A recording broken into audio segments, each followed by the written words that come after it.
everyone, and welcome to the latest edition of En Vivo, live events from the San Antonio Express News. I am JJ Velasquez. I'm our managing editor of audience.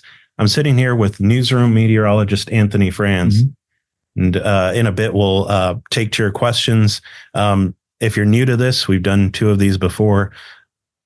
You'll find a Q&A button at the bottom of your Zoom screen. You'll want to pop in there and ask a question there. We'll see it come up. We'll get to as many questions as we can today. But just feel free to shoot your questions away, and we'll do our best to answer them. Please use that question button there, because that's why we're doing this.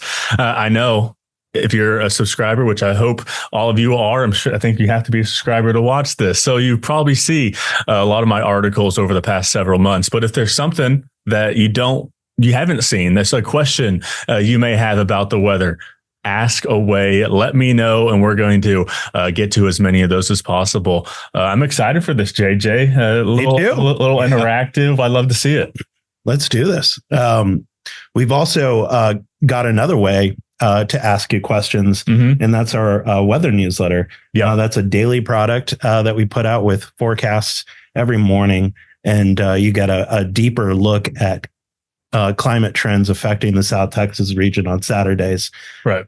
And so, talk a little bit about what subscribers get when they subscribe to that newsletter. Right. So obviously every day we have the daily forecast that go on our website, but every week we do come out with that 210 weather report sent right to your email. And we do talk about the forecast a little bit in that, but we also talk about a lot more. We go beyond the forecast. I answer your questions. Like JJ said, we have an Ask the Meteorologist section where I can answer some of those subscriber questions. And we also have some other things like weather history, South Texas weather history in that newsletter, as well as kind of learning more about meteorology. We have a word of the week. We have so many things in that newsletter that make it interesting and more about just what's going on right now. It's fun to put together too. Absolutely. So if for some reason we don't get to your question today, that's a good way of, getting in our ear again. If right. You go to expressnews.com/newsletters, you've got the option to subscribe to that newsletter as well as any of our other newsletter products. I want to remind everyone listening into this that these are not possible without your support. Our subscribers keep us afloat as a business, and we look forward to putting these together. We do these as a thank you for all that you do to support our journalism. So just before we start, a little bit of background. Speaking of our audience support, that wouldn't be or our Weather Wonks team wouldn't be possible without that. And so a little over a year ago now, we stood up weather teams in both our Houston Chronicle, at the Houston Chronicle, and here at the Express News. And so Anthony is actually part of a broader team of meteorologists and newsroom staff that work hard on putting together our weather content all across the state. So we were covering Hurricane Beryl with a close look at the storm as it was making landfall in Texas. Our editor, shout out to Rob Villalpando, who was working around the clock to update our readers in Houston. Obviously, a lot of people there are still suffering through the power outages. Tell us a little bit about what goes on during a weather event like that. Yeah, it's kind of all hands on deck, especially in the area that's happening where it's going to affect the most people. And in this case, our kind of sister newsletter or newspaper, the Houston Chronicle, they were really dealing with it and the effects of that Hurricane Beryl as it made its way into kind of central and southeast Texas. So when it comes to the weather team, I was helping out with them. When we have a big weather event happening here in San Antonio, they're helping out with us, writing stories, writing articles, and keeping everyone that's in that immediate threat as safe as possible, because that's why we as meteorologists, me and Justin over at the Houston Chronicle, that's why we do what we do, in order to keep all y'all updated as best as we can, while also kind of explaining more than what you really can on TV. And that's kind of why we started the Texas weather wonks here at the San Antonio Express News, because we wanted to have a little bit of a platform in order to go kind of beyond the forecast. And we've done this for a year now, and it's been really fun. It's been a really good way to go really in depth on these forecasts and on kind of why things happen rather than just it's happening. Yeah. Teamwork really does make the dream work. That's exactly right. Yeah. So we've got a few questions that have come in. One from Emily Donaldson. Mm-hmm. What does it mean when it says 20% chance of rain? Yeah. My partner and I always disagree on what it means. Please weigh in. Yeah. So this is the question that I've gotten dozens of times.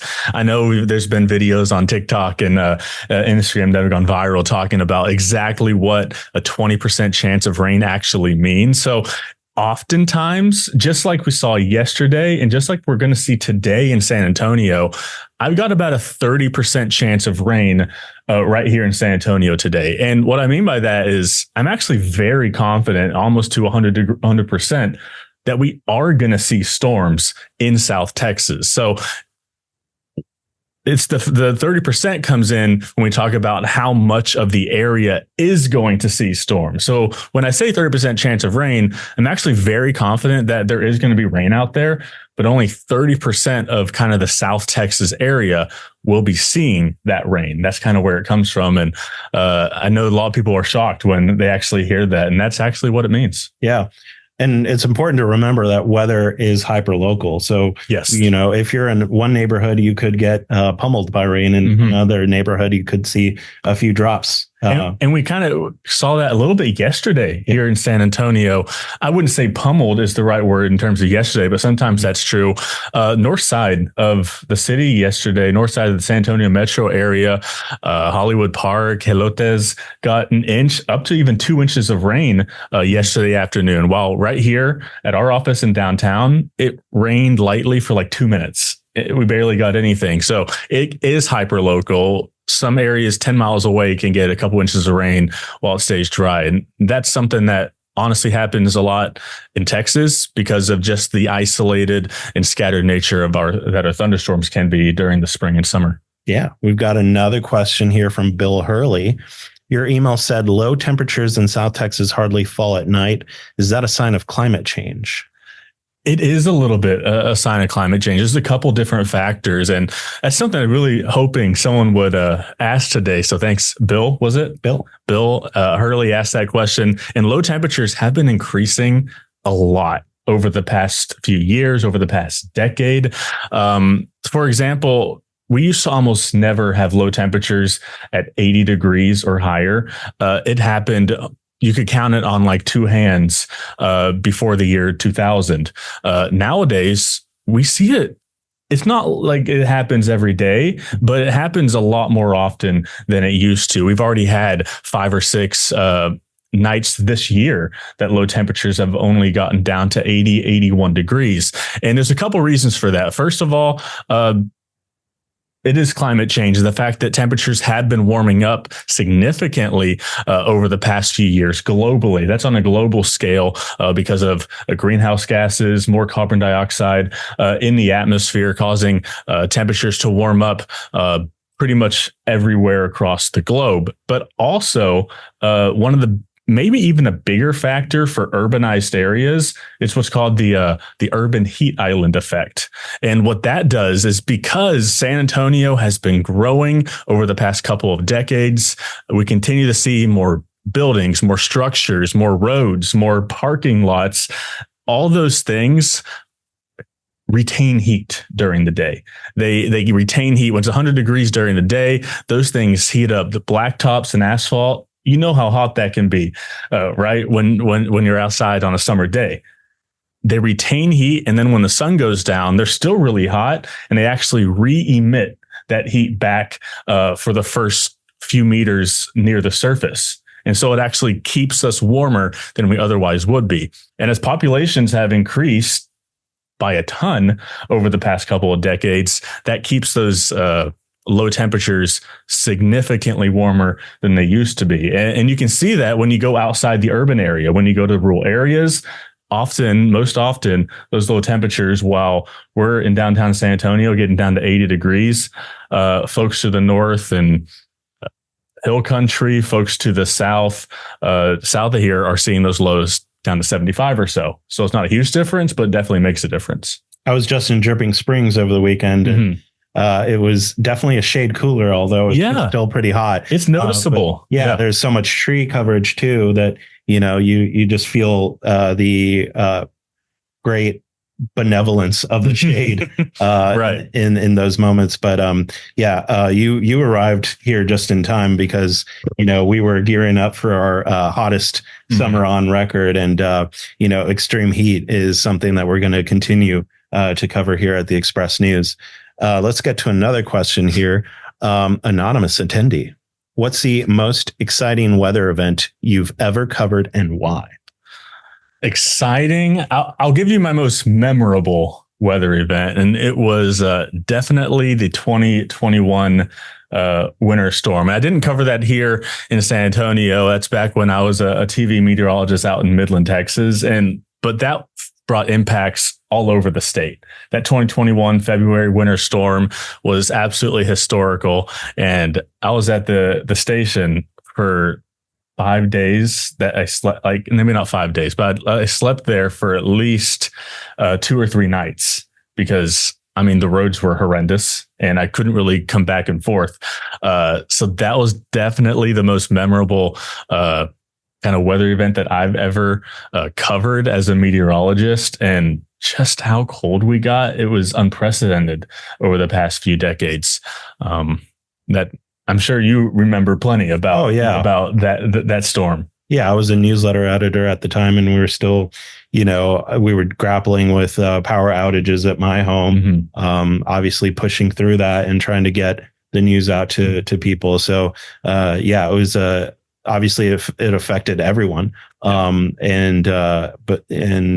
ice that especially in this area and towards Austin, and we had 6 inches of snow out, or even more, 6-8 inches of snow out in West Texas, and we had a lot of snow here in San Antonio too. So, just so how widespread it was something that Texas honestly hasn't really seen. Right. So, question here from Dale Eckroth. Why do high pressure heat dome systems seem to settle over Texas each summer? Yeah, that's a good question. And it's just kind of the weather pattern that we get in the summer. And one of the big reasons why we get that high pressure that just sits on top of us during those dog days of summer and gives us triple digit heat after triple digit heat. It's because of the upper level jet stream, a big reason. During the winter, during the fall, and during the spring, that upper level jet stream, which is high up in the atmosphere, it's further south. It's closer to Texas. And so we can get frequent cold fronts and all that coming through the state on a pretty consistent basis. But in the summer, that upper level jet stream is really far north towards the North Pole, and it really doesn't meander down to the south very often at all. And because of that, little high pressure system really makes its way into the southern U.S. And doesn't really let go because it's not being pushed out by cold fronts. It's not being pushed out by that upper level jet stream. So those high pressure heat domes just sit right over us pretty often, upper 90s, triple digits, and that's why we see it almost every day during the summer. Yeah, I try not to come out of my house during the summer. Obviously, that's not an option for people in Houston right now, as a lot of them are dealing with extreme heat during power outages, and so they're kind of stifling in their homes. But we've got another heat dome related question here from Paul. Is the heat dome also known as the Bermuda High? It's very similar. The Bermuda High is a high pressure system that basically sits over the western Atlantic Ocean, right over Bermuda. That's where it gets its name. And it can meander over into the eastern United States. And Parts of that can meander over Texas too. The high pressure that sits right over Texas is not generally known as the Bermuda High, but they can kind of mix a little bit, if you want to call it that. The high pressure over Texas can kind of extend all the way over to the eastern U.S. And into the Atlantic. So they are very similar and they are somewhat related, but you wouldn't really say they're the same thing. If you're just joining us in the middle of our Zoom conference, I'm here with the newsroom meteorologist, Anthony Franze, and we're asking questions about the weather. Yeah. We've got several more questions here in the queue. If you want to ask a question, hit that Q&A button below on the bottom of your Zoom screen, and we'll get to your question as soon as we can. Bill Zamora from Austin asks, how often are the expected rain total models updated?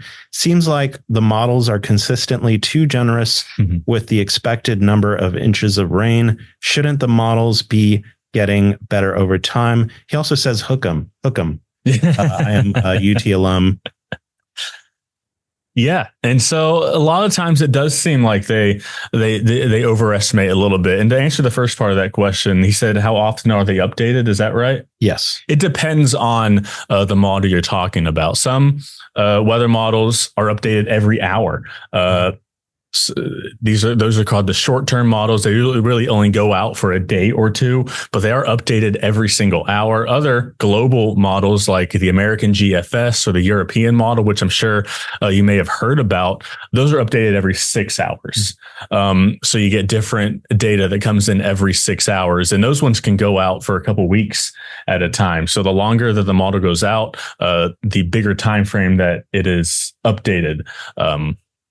And sometimes it does seem like they overestimate a little bit, especially those global models, because they can't pick up on little tiny things in the atmosphere as well as kind of the short-term models. But meteorologists, you use all the models to kind of come to a general consensus.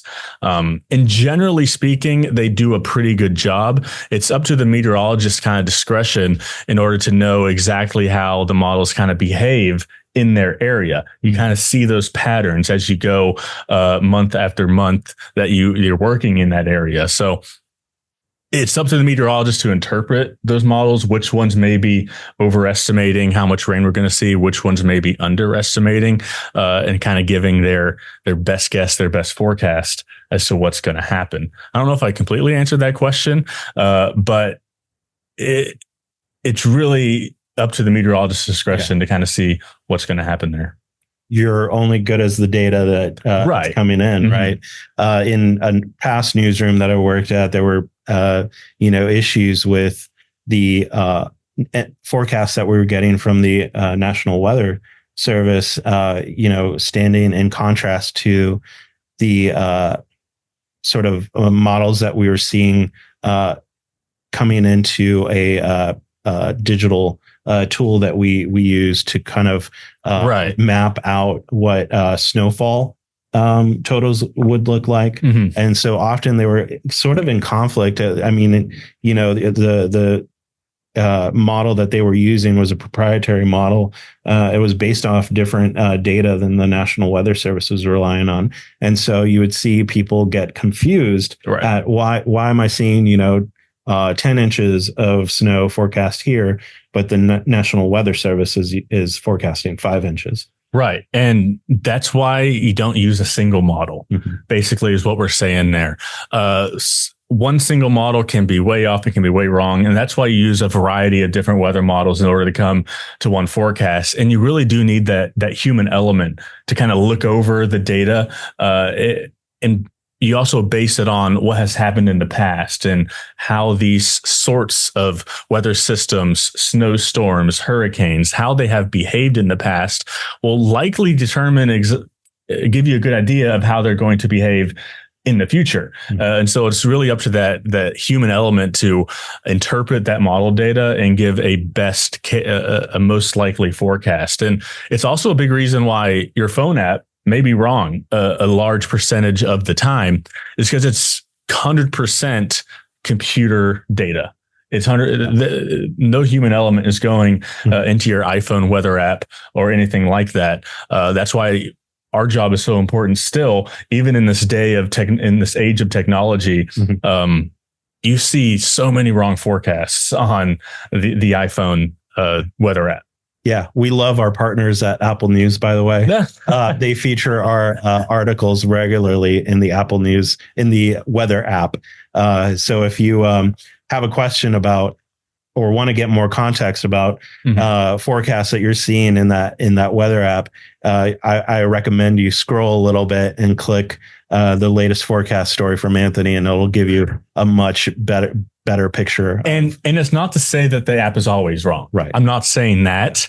They do a very good job, especially when the weather's quiet, in terms of just giving a high temperature, low temperature for the day. It's when you get into the weeds of the forecast that some improvement needs to be made when it comes to computer technology and weather forecasts and AI. It is improving. Yeah, it is improving, but it's not there yet. It's not a trustworthy source of severe weather for a particular area. Sometimes you see when it says you can expect rain in 10 minutes and it doesn't really happen. So getting exact with that kind of stuff is still where the human element is very valuable. Yeah. The iPhone can plan a pretty picnic, but it can't predict the weather. Outcast. What's the storm? What's the worst storm you've covered so far, and what's your favorite cloud formation? Favorite cloud formation. Let's do that first. And I love. You ever see like after a thunderstorm, kind of moves by, or at least you're on the outskirts of a thunderstorm, and you look outside and you see these cotton ball like clouds. That are kind of look like they're kind of dropping from the sky. They look like cotton balls. Those are called mammatus clouds. And they do happen kind of on the edges, kind of on that outflow of a severe thunderstorm. They don't produce any rain. They're just pretty to look at. So that's kind of my favorite. What about you? Any favorite? I don't know. They're putting you on the spot. Describe it for. I don't know. We've written a lot about cloud formations that, people have noticed in the sky. And, I really like, a purple, golden sunset. Yeah. And that tends to come with different kinds of cloud formations as well. And it can be a variety, but a lot of times you get those high cirrus clouds that you can still see the sun kind of moving through the clouds a little bit. You get those bright sunsets, especially when there's even a little dust in the air, helps to get those really bright, vibrant sunsets. What was the other part of that question again? The other part was, what was the worst storm you've ever covered? So worst storm, still probably that 2021 winter storm, but I have covered tornadoes when I was out in West Texas. We had an EF3 that was 10 miles away from the station that I was covering the storm. Thankfully, it didn't do a whole lot of damage. It hit a few homes, but not many. Thankfully, no injuries, no deaths with that one. But that was a particularly nerve-wracking storm for me as a new meteorologist in that area. Here in South Texas, I know we've dealt with some flooding. We've dealt with the extreme heat. So I think just covering last year's summer was one of the most memorable, one of the worst kind of weather events that we've dealt with, because it broke records that by a lot. It broke records by a lot. We had an average high temperature during meteorological summer last year, which is June 1st to August 31st, over 100 degrees. And that was the average. And that's never happened before. We had 75 days last year where we hit at least 100 degrees. Yeah. The previous high was like 58. So we broke that record, and by a lot. We broke that record 23 days in a row with triple digit heat. So that was pretty memorable and a pretty bad weather event that we covered last year here in South Texas. So how's this summer looking compared to last summer? And actually, this may surprise you, but so far, and we're talking from June 1st to today's date, July 10th, I think it is. Or is it the 9th? One of those. The 10th? It's the 10th. From June 1st to July 10th, this summer has actually been slightly warmer than last summer. It's hard to believe since last summer ended as the hottest summer on record. This summer, I'm pretty sure I have the number right here. The average high temperature so far has been 97.2 degrees. Last year to this point, it was 97.0. So it's not by much. Right. It's nearly the same temperature so far. But last year, the second half of the summer is where we broke all those records pretty much. The second half of July into August, nearly every day was 100 degrees. And thankfully this year, it's still going to be hot, but it's not expected to be like that. Yeah. The next 10 days or so, we may be hard pressed to even hit 100, which is pretty rare here in July. And we're going to have a fair share of triple digit heat by the second half of July and into much of August. But thankfully, it's not expected to be record breaking. Yeah, exactly. We've got Barbara Bentley in the Q&A. She asks, I've seen you write about the fact that there are multiple weather models. How many are there, and how do you know what to rely on or how to review them as a whole? Dozens. There's dozens of different models that are at meteorologists' kind of fingertips right there. I use the American GFS a lot, the European model too. Those are the two kind of global models I use most often. And then when you get to the kind of small scale stuff, there's one called the HRR, which is HRRR. Some meteorologists call it the HRRR. And it's that one of those ones that come out every hour. It only goes out up to 48 hours. We use a lot more too. And to determine which ones behave the best, you just kind of got a lot. Sometimes they behave really well and other models don't. And then with the next storm system, it could be the other way around. Unfortunately, it's hard to tell exactly which ones are going to perform well for that certain weather event. And that's kind of why we use all of them still. We don't just put one away and say we're never using that one again, because it still has some value. Meteorologists a lot and myself use something called the national blend of models, which is something NOAA has put together, and they blend together basically 24 or so different weather models in order to come to kind of a consensus of how much rain could fall in the next 24, 48, 72 hours, what the high temperature is expected to be tomorrow. I use that a ton with my forecasting here at the San Antonio Express News, and using that model blend really helps to get kind of a better view of exactly what's going to happen. So the models keep you on your toes then? They definitely keep you on your toes. Absolutely. So someone wants to know a little bit more about your background as a meteorologist. What does your daily process look like? Yeah. So, I come in every day, 8 a.m. We have first thing I do a lot of the times is kind of weather's always changing. As we know, forecasts change. Everything changes from one day to the next. So I'll go in a lot of the times in the morning and update the stuff that's already on our website. Update the forecasts that are already on our website that maybe I wrote the previous day. A lot of times there's not a whole lot of updates to make, but just like this morning, based on what I saw on the weather models, the HRR that I talked about, I upped our rain chances from 20 to 30% on that forecast. And I'll just do little things like that. It's kind of the first thing I do. We have our morning meeting, as you know, at 8:30. I pitch some other weather ideas that I've been thinking about, some stories that may be going kind of beyond the forecast, talking about South Texas weather history or records or anything of that nature, explaining different weather phenomena. And then, the rest of the day, rest of the morning, first half of the day, I'm writing about those kind of beyond the forecast kind of stories. And that's where y'all could come in and ask me questions. So it gives me more ideas to work with in terms of coming up with weather content. And the second half of the day is normally kind of built for writing the next day's daily forecast. And especially if there's a big weather event coming through, like we thought was maybe coming through with Hurricane Beryl over the last week and a half. Didn't quite materialize here in San Antonio. Most of that stayed off to the east. But if a big weather event's coming, that's kind of my main focus the entire day, of course. So it just kind of depends on what kind of weather is happening. But a lot of writing, it's a lot of forecasting. I hope you don't mind me saying this, but Anthony has a 24/7 mindset as a meteorologist. He's very responsive to when weather events come about. It's very similar to any news reporter in our newsroom.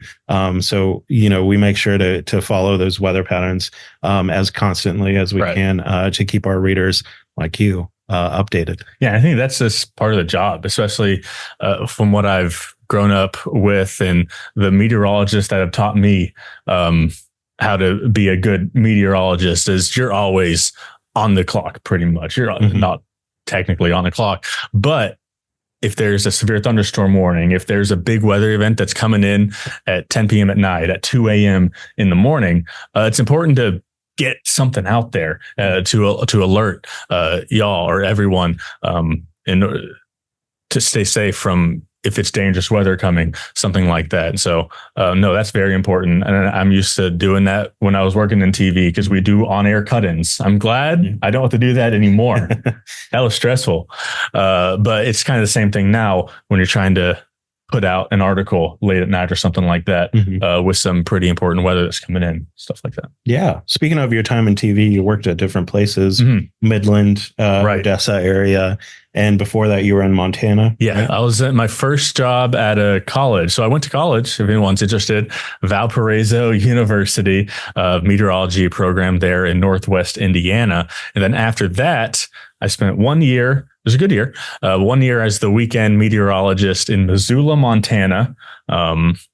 Beautiful part of the country, Missoula, Montana. You got the mountains, you got the rivers, it's green. You got the snow in the winter, which I'm a big fan of. Job was good. However, it was the weekend job, and I wanted to be kind of the 5-day-a-week weatherman, as we all aspire to be. So yeah, then I took a job in West Texas, Midland, Odessa area. And I was there for 5 years. First, I had the morning meteorologist position for the first year and was promoted to the chief meteorologist and worked the evenings for the next 4. Nice. We've got a question from Jose Picon who asks, climate change is affecting our local environment. Do you work with our local leadership to advise them on how we can mitigate some of those effects? Yeah. So, I mean, I haven't really had much direct contact with a local leadership as of this point.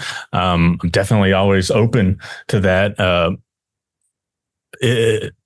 when necessary. So I'm not really sure exactly what to say there. Important clarification here is that Anthony is a news meteorologist. He's not a climate scientist by any means. So there are differences in terms of, the specialties in the background and the role that we play. So in a newsroom, we don't really play necessarily an advocacy role, but we do, want to we advocate for keeping people informed. And so, that we would certainly welcome, conversations, right? But that would absolutely probably be a step out of, what we traditionally do in the news, which is cover it, provide info to all of you.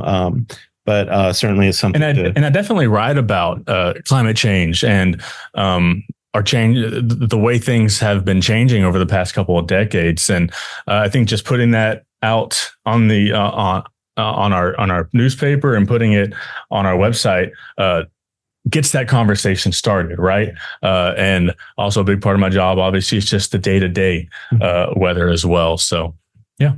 Totally. C. Hobbs asks, can you explain the difference between a tornado watch and a tornado warning? Absolutely. And at what point should people do whatever you are supposed to do in a tornado? Yeah, great question. And something that is confused, is misunderstood a lot, I should say, and to no one's fault, really. For a tornado watch, I'll start with that one. That is the more broad kind of form of a tornado watch or warning of a tornado advisory.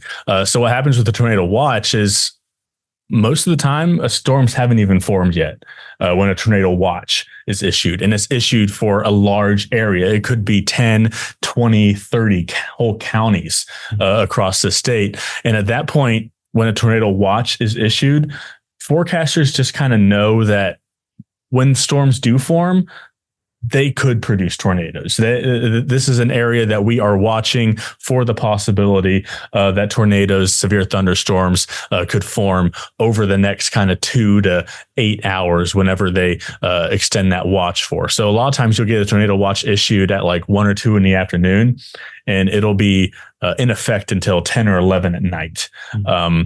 And it doesn't mean that there's a tornado coming in your direction at that moment in time.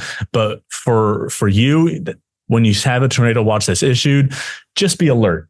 Be on the lookout. Be looking at your phone for potentially getting a weather alert, a tornado warning, possibly later in the day. And if that happens, when you get a tornado warning, that is when you need to seek shelter, to take cover, to put that tornado plan in place that you have. And a tornado warning is a very small area on the map.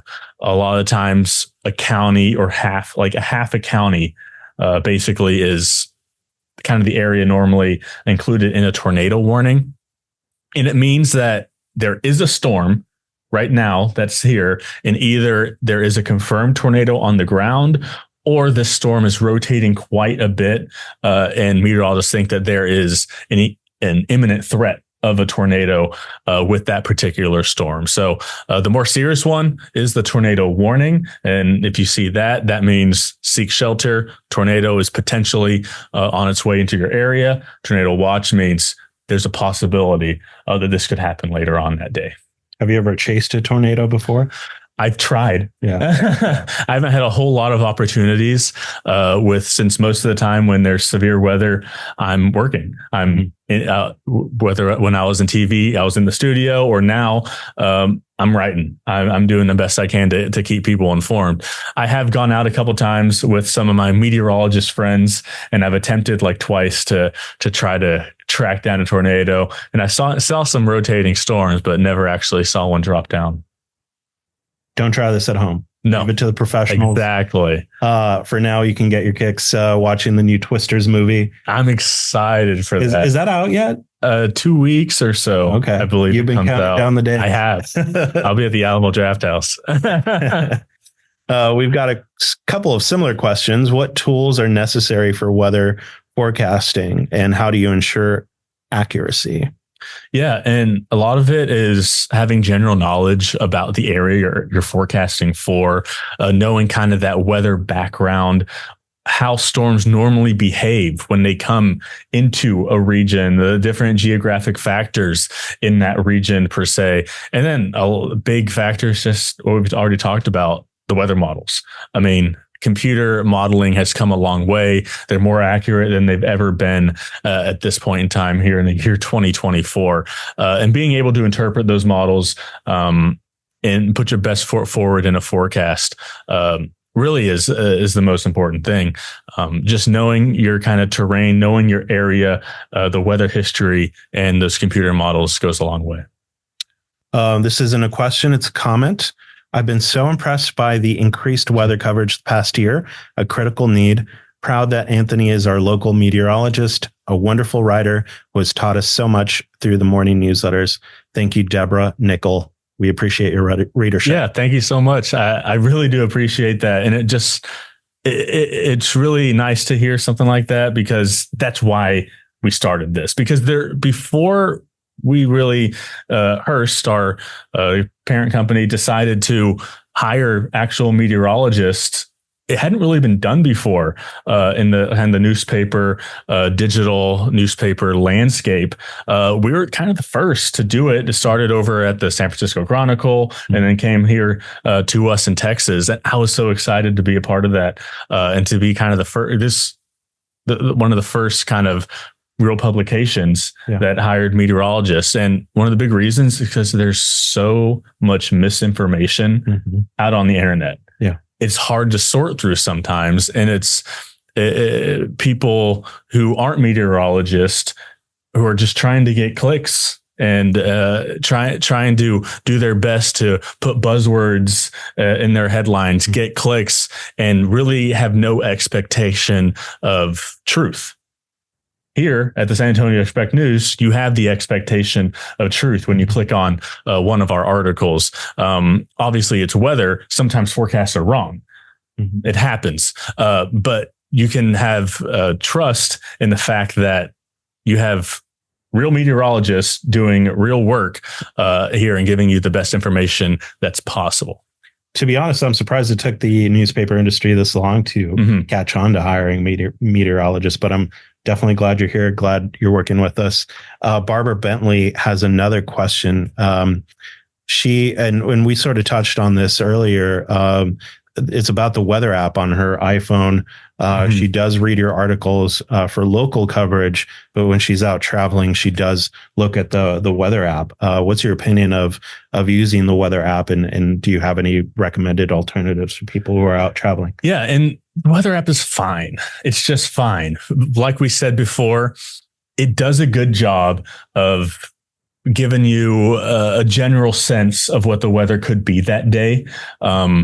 Especially if it's a sunny day. If it's just cloudy, high temp 95, low temp 74, you're probably looking pretty good. However, when the weather gets tricky, that's when it's important to kind of introduce that human element. When you have a chance of thunderstorms, exactly when those storms are going to come, weather apps have a hard time with that, with timing of stuff like that, and the severity of how strong storms could be, anything like that. Timing, severity, weather apps still need to go a long way in order to become trustworthy. And one recommended I have is just the NOAA weather app. National Weather Service, National Oceanic Atmospheric Administration.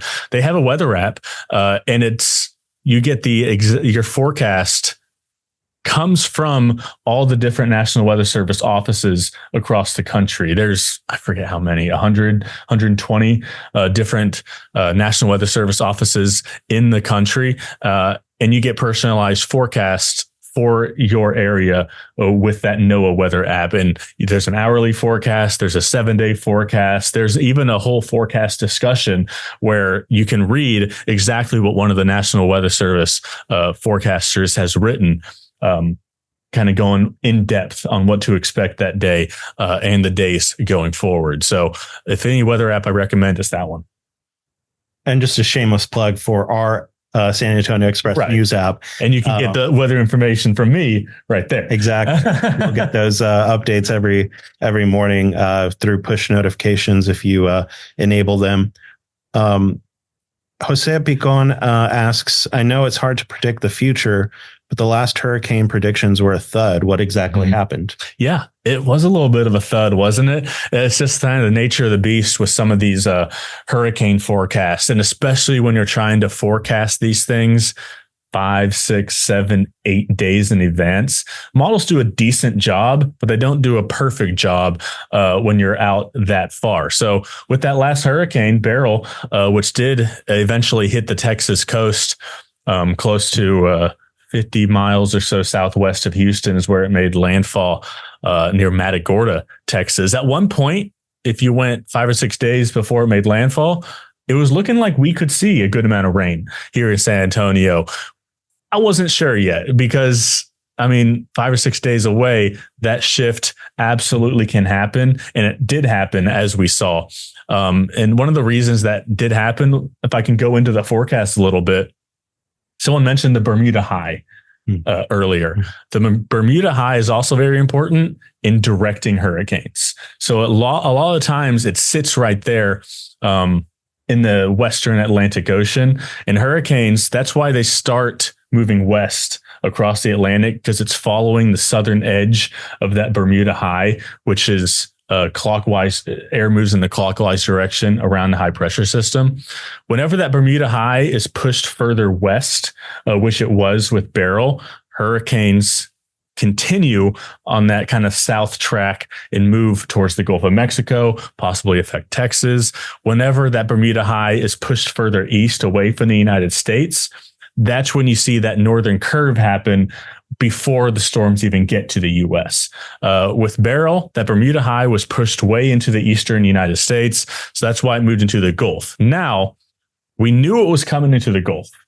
The reason that we kind of missed on exactly where it was going into the Gulf is because 5 to 6 days before it made landfall, models were showing that high pressure is still pretty strong across Texas. However, as we went further and further, that high pressure on models was weakening and weakening and weakening and kind of pushing further off to the east.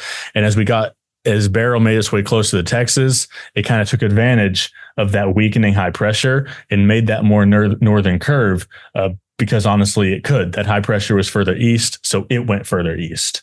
And that's one of the main reasons that we saw that shift in where Beryl went.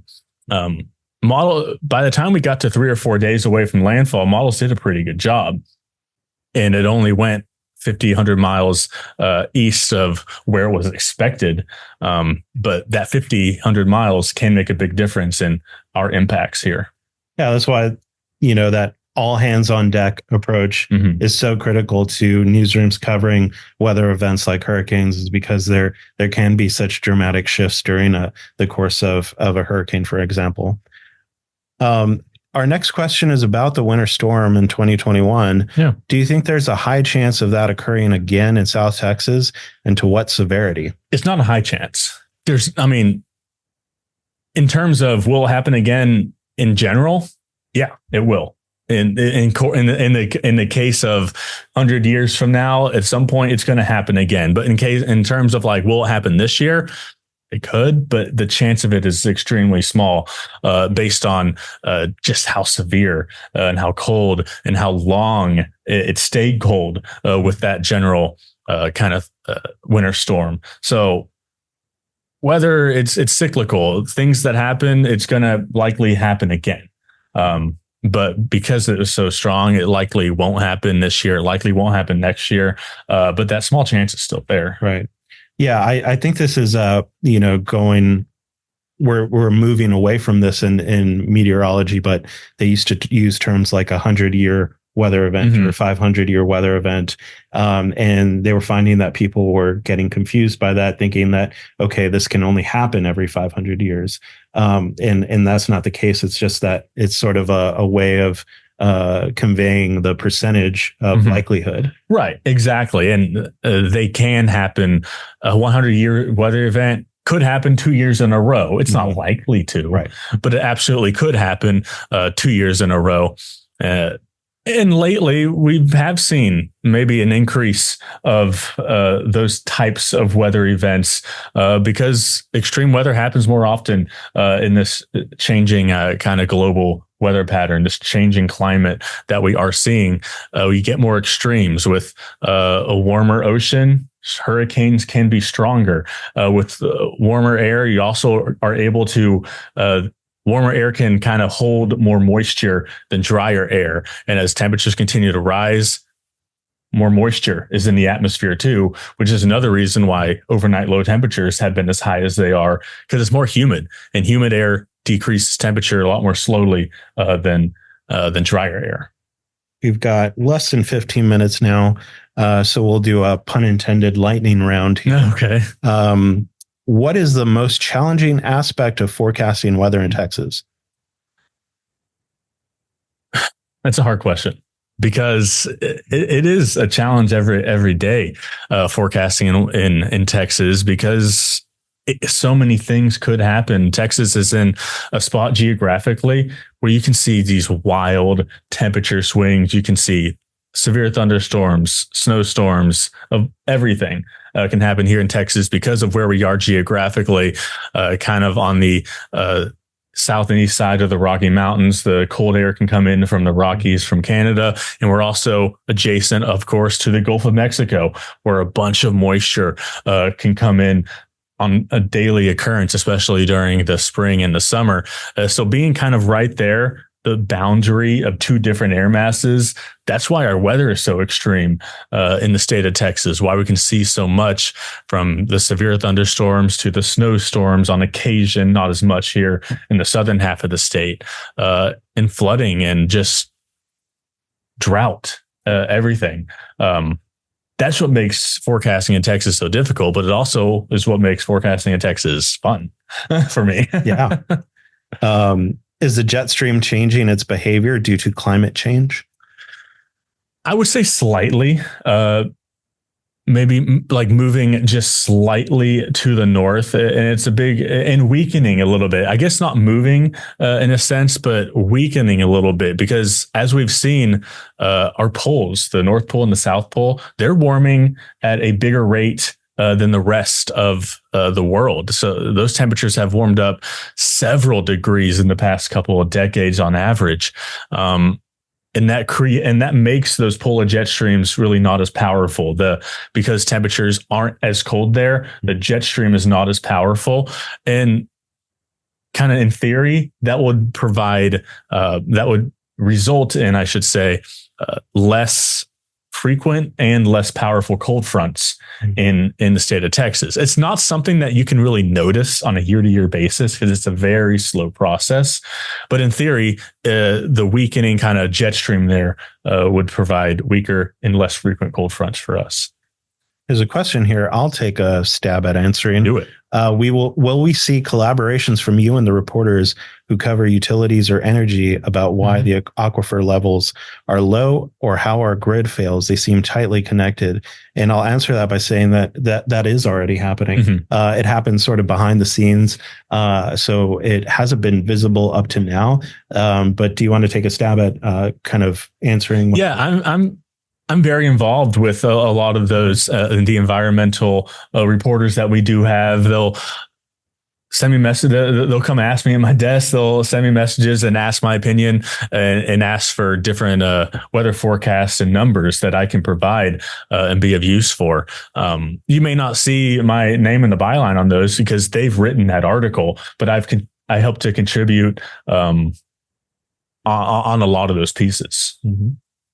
Is Twister one of your favorite movies? We just talked about the new one. Yeah, great movie. Yeah. I'm so excited for the new one. So many years after the first one, it's going to be fun. I know you have some strong opinions about this one. Barbara Bentley asks, on the old school side of things, is the Farmer's Almanac of use?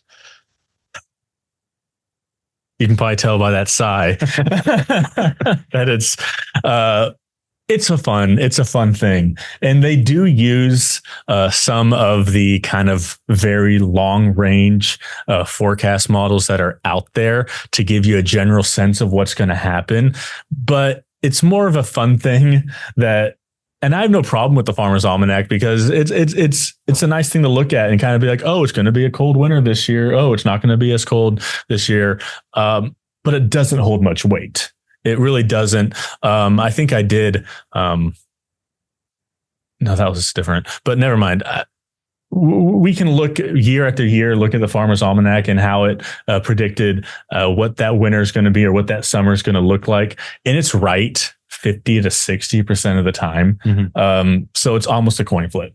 Right. And that's why you get into a murky kind of territory when you're, forecasting out like months in advance and saying, where we could get like another winter storm type of situation in the next year. And it's not the most responsible thing to do. It's not an exact science. Meteorology is not an exact science, especially when you go out that far. There are very long range global models that can help you kind of determine what the weather pattern is looking like a month, 2 months in advance, but it in no way tells you what it's going to be like day to day. You may be able to see, next month, for example, next month in August, we are expecting what the models have shown above average temperatures. Once again, there's no surprise lately from what we've been seeing in South Texas, but it's very hard to tell exactly how hot it's going to be. Above average temperatures are favored, but it very well still could be below average for next month. It's just hard to tell when you get to the long range forecasts like that. Awesome. Have you ever done any storm chasing? We talked a little bit about this. What are your thoughts on storm chasing? Is it more hype than science? And have you ever seen a cow flying through a storm because of a twister? Haven't seen a cow flying through a storm. That would be something, though.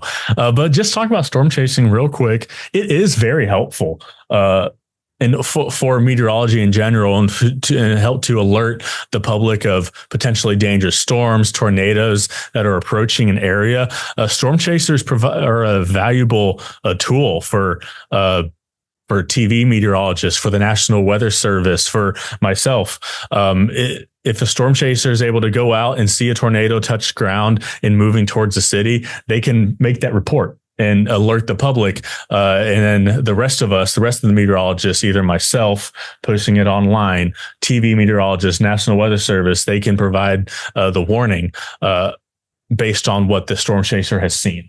So it does provide a very major role in order to keep the public safe from dangerous situations. In the last 10 years, I'll say, there have been an influx of storm chasers out there. And honestly, it has gotten a little dangerous because on a big severe weather event day, the influx of the hundreds of people out there trying to chase storms has honestly caused congestion on roadways in those in those areas with the best chance of seeing tornadoes.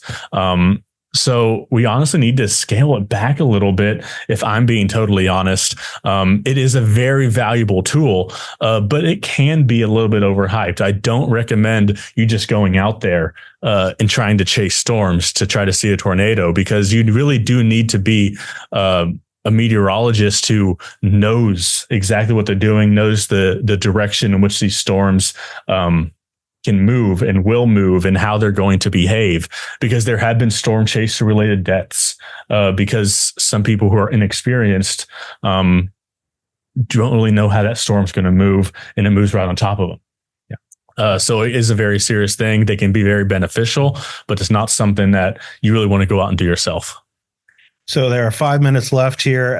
Just wanted to give Bill an answer to his question about what weather app Anthony recommends or uses. We covered it earlier. It's the NOAA app. The NOAA weather app. It'll give you, wherever you are, it'll use your location, obviously, and give you a 7-day forecast, an hourly forecast, a discussion. And it's a very human interface, because someone wrote that discussion and made that forecast from the National Weather Service offices. So I recommend that. I obviously recommend the San Antonio Express News app. If you're local here in San Antonio, you're going to get up-to-date and very detailed forecast from myself, from our weather editor, Rob, and on occasion, Justin Ballard over at the Houston Chronicle. So make sure to download that app as well. And one other one that I recommend is Radar Scope, which is basically just a radar. It has all the direct data from different radars across the country. And you can see that raw data right there. And all the cities and states, of course, are labeled, and it really gives you a good idea of where the storms are, where they're headed. Are any of those paid apps? I might just download them right now. You should, because all the Radar Scope app is a free app for the baseline. There are things you can pay for, but for the baseline, it's a free app, and all those are free. Yep. So NOAA's obviously government funded. Yes. You don't have to pay a dime for that. One last question here before we cut out. How do local geographical features affect weather predictions in San Antonio? Yeah, quite a bit. I'll just talk about the main. One of the biggest things is the Balcones Escarpment. They're right on the edge of the hill country.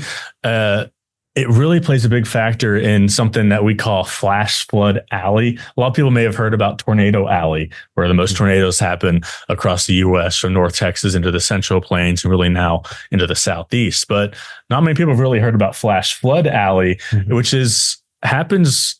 San Antonio's in it. Yeah. We don't always see flash flooding, of course, but the chance of it happening here is higher whenever we have a big rain event that's moving through South Texas. And flash flood alley kind of runs along and east of the Balcones Escarpment, which is kind of where elevation really increases as you head into the hill country.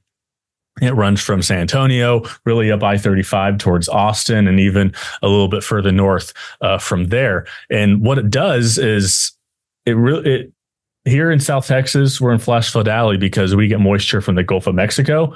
We also get moisture from the Eastern Pacific Ocean. And one thing that we really need in order for a large or a really powerful rainstorm to happen is rising motion in our atmosphere. And what the Balcones escarpment does is wind pushes into that kind of area.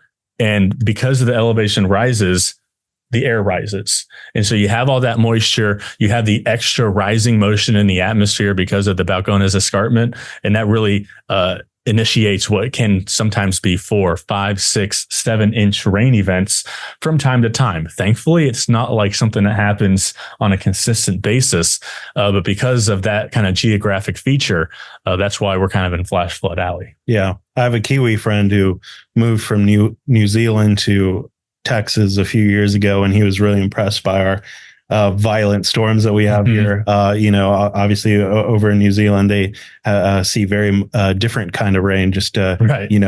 Dreary, gloomy little rain. Mm-hmm. We'll sometimes get that here, but most often it's coming down. Yeah. And that's why it's so hard to retain it in the soil, right? Exactly. Yeah.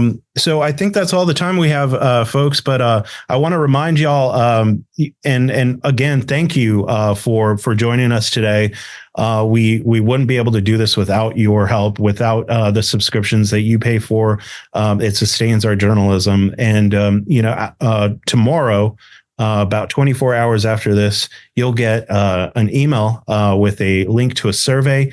Please feel free to jump in and give us your feedback. We will continue to do these about every 2 weeks or so. And we rely on your feedback to help us improve these events.